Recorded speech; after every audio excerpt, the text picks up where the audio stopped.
Project Vishnu के तहत design missile की टेस्टिंग।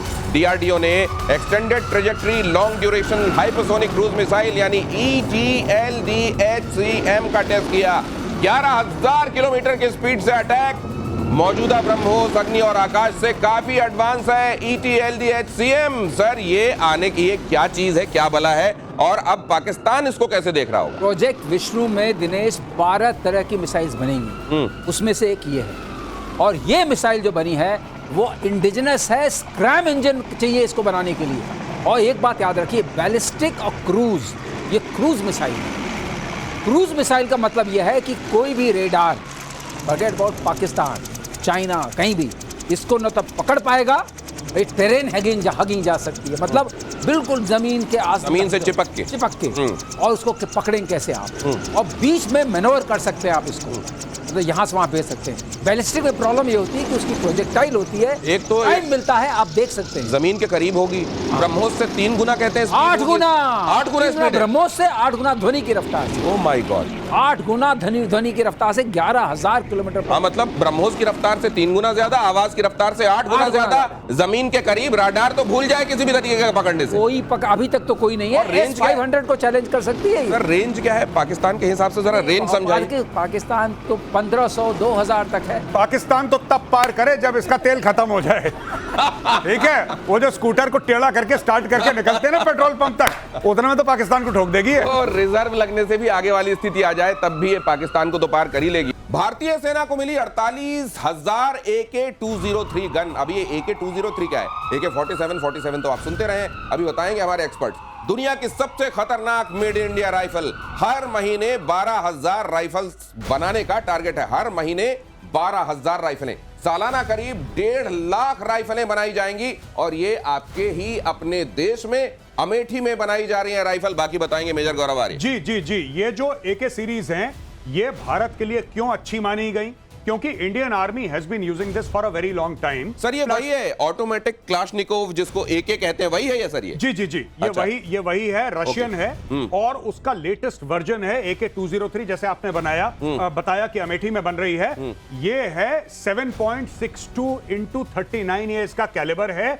बहुत शानदार वेपन है, और मैं इसको देख चुका हूं, पकड़ चुका हूं, और फायरिंग रेंज में हम लोग थे, मैं गया था शूट करने के लिए, और मैंने देखा बहुत स्टेबल वेपन है। AK-47 जो है इतना स्टेबल नहीं है। अच्छा, इट इज नॉट स्टेबल। मतलब AK-47 ये है कि रिलायबल बड़ा है भाई, कीचड़ में चला जाए, कुछ भी चला जाए चलेगा। पर जब आप AK-47 को जब आप फायर करते हैं तो उसका जो मजल ऐसे राइज करता है 1 बजे और 2 बजे के बीच में, जैसे 12 बजे, 1 बजे, 2 बजे, उसके बीच में राइज करता है उसका मजल AK-47 का। ये ऐसा है, अगर आप ऑटोमेटिक फायर करें तो बिल्कुल सीधा स्टेबल वेपन है ये। अच्छा, बहुत स्टेबल वेपन है। बड़ी इंपॉर्टेंट बात आप बता रहे हैं। ये AK-47 को लेकर, ये जो आप उसकी नली को लेकर बता रहे हैं, कि अगर आपने, ये थोड़ा क्लोज कीजिए जरा, ये बताएंगे इसको, अगर आप जब आप बंदूक चलाते हैं, और बंदूक, और जाहिर है ये काइनेटिक एक्शन है, जब आप बंदूक चलाते हैं तो उसमें फायर तो होता है, लेकिन बंदूक हिलती है।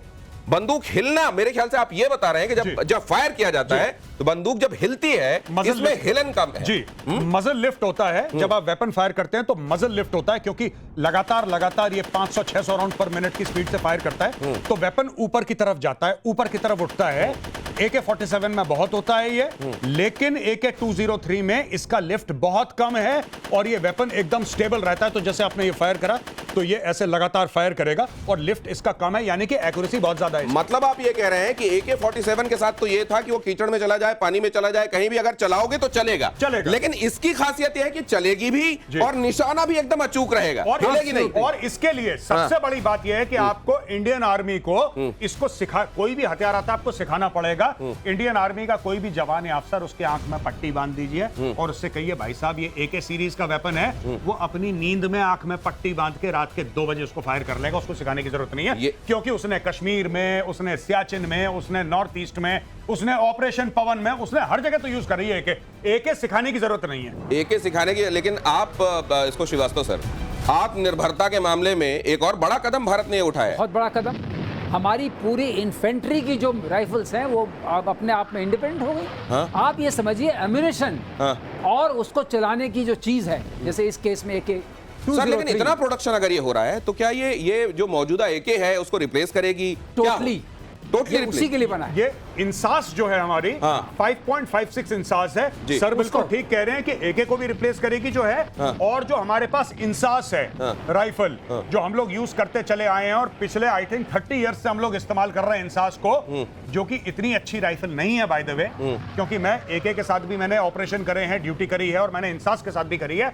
मैं जिम्मेदारी के साथ कहता हूं कि AK platform is 100 times better than INSAS, 100 times and better. Globally recognised platform है। ऐसा नहीं कि हम ही AK लोग कह रहे हैं, वर्ल्ड ओवर लोग मानते हैं कि एके सीरीज जो है अपने आप में बहुत सक्षम और तो रशिया ने इसको बनाया था, वहीं के एक ये सैनिक थे क्लाशनिकोव, जिनके नाम पर इसका जी, नाम है, बिल्कुल सही है। Automatic Kalashnikov. इसी सीरीज का 47 अभी तक आप देखते रहे। अब ये भारत ने बनाया है अपने घर में एके ही सीरीज का ये राइफल। और मिडिल ईस्ट में चौतरफा वॉर फ्रंट खुले हुए हैं। इजराइल ने एक साथ खोला है मोर्चा। सीरिया, यमन, लेबनान और तेहरान में तनाव, इतनी सारी लड़ाइयां, ये हम हर दिन चर्चा करते हैं। इजराइल को हैट्स ऑफ है, सैल्यूट है, अपनी आत्मरक्षा के लिए, अपने अस्तित्व को बचाने के लिए। देखिए उसकी लड़ाई, और बगैर चेहरे में कोई शिकन ये लड़ाई लड़ते हैं इतनी सारी जगहों पर। इसको जरा देखिए, ये पीके श्रीवास्तव सर, ये जरा समझाइए सर, ये इतनी सारी जगहों पर घिरा हुआ इजराइल,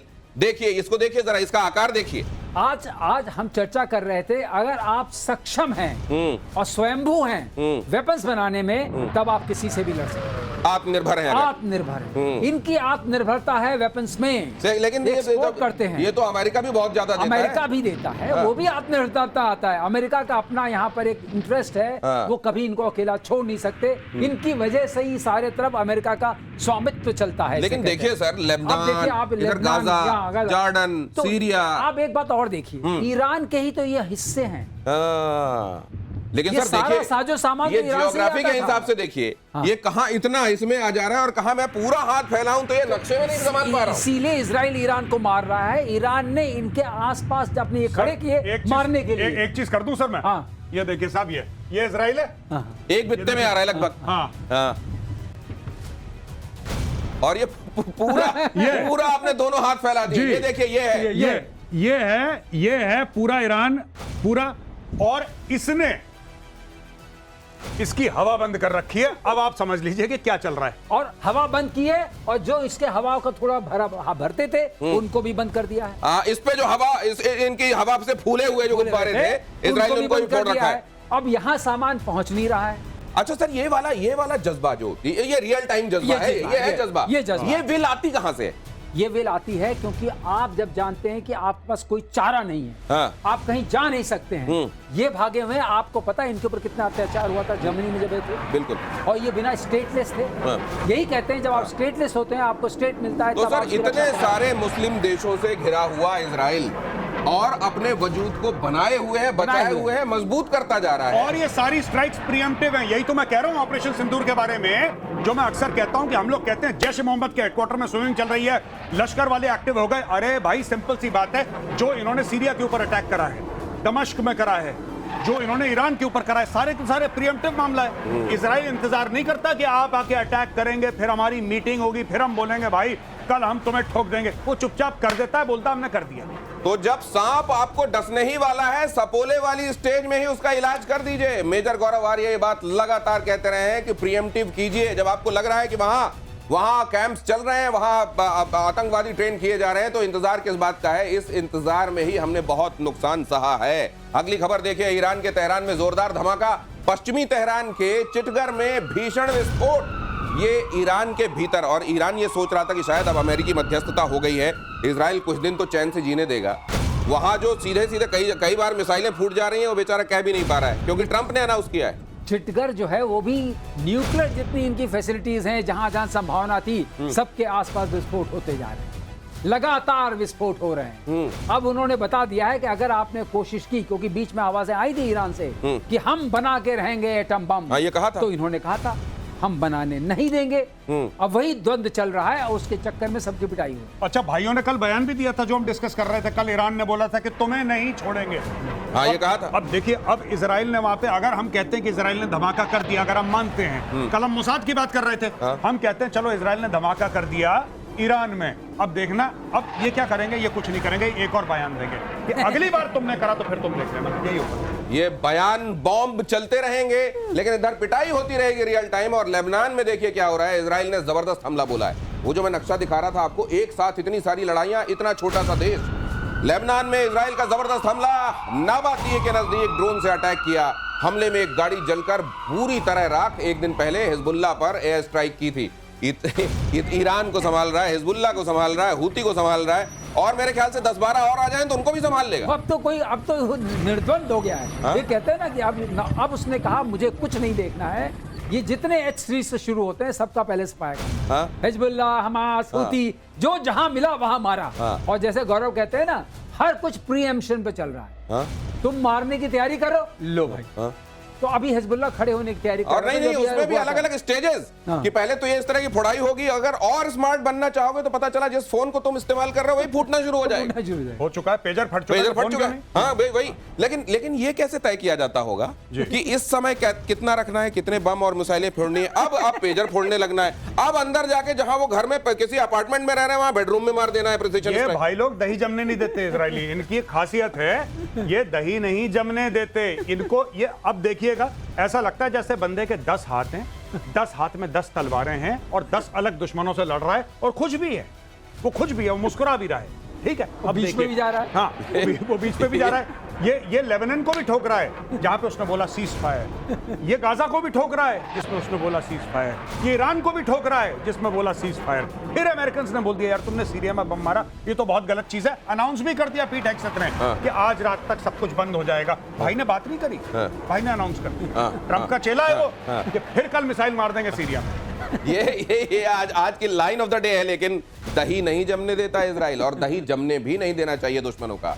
हूती विद्रोहियों का इजराइल पर जोरदार पलटवार, इजराइल के बेन गुरियन हवाई अड्डे पर हमला। अब ऐसा नहीं कि इजराइल को कीमत नहीं चुकानी पड़ती, एट्रिशन झेलना पड़ता है, कीमत चुकानी पड़ती है, लेकिन वो तैयार है इस कीमत के लिए।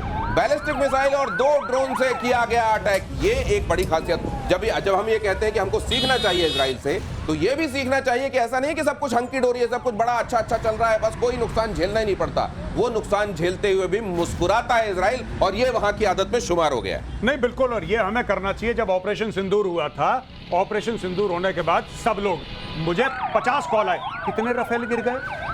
अरे स्टॉक मार्केट नीचे तो नहीं चला जा, देश स्टॉक मार्केट और रफेल से नहीं बनते ऐसे। आपको अगर पाकिस्तान को सबक सिखाना है तो आपको नुकसान झेलना होगा। क्या पाकिस्तान पलटवार करेगा? बिल्कुल करेगा, 100%। क्यों नहीं करेगा? और क्या आपको नुकसान झेलना पड़ेगा? हो सकता है जाने भी जाएं, ये होगा, लेकिन देश ऐसे ही महफूज और सुरक्षित रहते हैं। इजराइल से सीखना पड़ेगा। इजराइल को बेन गुरियन एयरपोर्ट उनका मेन एयरपोर्ट है, उसमें मार दी बैलिस्टिक मिसाइल, कोई बात नहीं, झाड़ो अगले दिन फिर से एक मिसाइल मारो, तब जाके लोग डरते हैं इजराइल से। ये मैडमैन कॉम्प्लेक्स है ना, ये ओरिजिनली इजराइल का है। मैं आपको बता रहा हूं, मुझे इजरायली ने बताया था, इजरायली एम्बेसी में, कि everybody believes Israel to be the madman of the Middle east.